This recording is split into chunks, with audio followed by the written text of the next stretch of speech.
সীমান্তে নাফ নদীর ওপারে মিয়ানমারের রাখাইন রাজ্য থেকে আসা মর্টার শেল ও বিমান হামলার বিস্ফোরণের শব্দে বুধবার 28 আগস্ট গভীর রাতে কেঁপে উঠছে কক্সবাজারের টেকনাফ উপজেলা।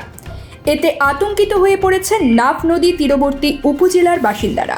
টেকনাফে বসবাসরত বিভিন্ন শ্রেণী পেশার মানুষ সামাজিক যোগাযোগ মাধ্যম ফেসবুকে স্ট্যাটাস দিয়ে বিস্ফোরণের কথা জানান। এভাবে বিস্ফোরণের শব্দে আতঙ্ক ছড়িয়ে পড়ে সীমান্তের বাসিন্দাদের মধ্যে।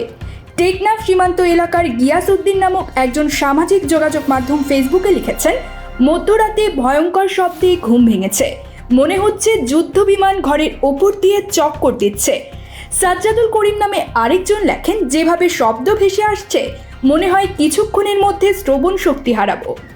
সেন্ট মার্টিন এলাকার বাসিন্দা জসিমউদ্দিন শুভ বলেন, গতকাল থেকে সেন্ট মার্টিনে মিয়ানমার থেকে বিস্ফোরণের শব্দ শোনা যাচ্ছে।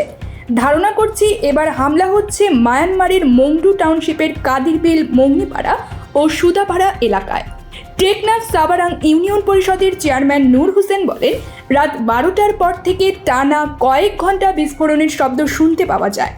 এতে মানুষের নির্ঘুম রাত কাটে। টেকনাফের উপজেলা চেয়ারম্যান নুরুল আলম জানান, গত 2 দিন ধরে বিস্ফোরণের শব্দ তীব্রতর হচ্ছে।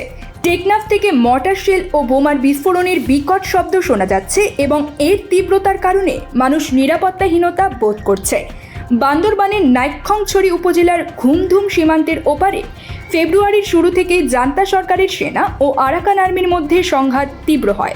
বিদ্রোহী গোষ্ঠীর আক্রমণের তীব্রতার কারণে জান্তা সেনাদের অনেকে বাংলাদেশে পালিয়ে আসে। আরাকান আর্মি বাংলাদেশ সীমান্ত সংলগ্ন রাখাইন রাজ্যের বিস্তীর্ণ এলাকা দখলে নিয়েছে এবং রোহিঙ্গা অধ্যুষিত এলাকায় লড়াই চলছে।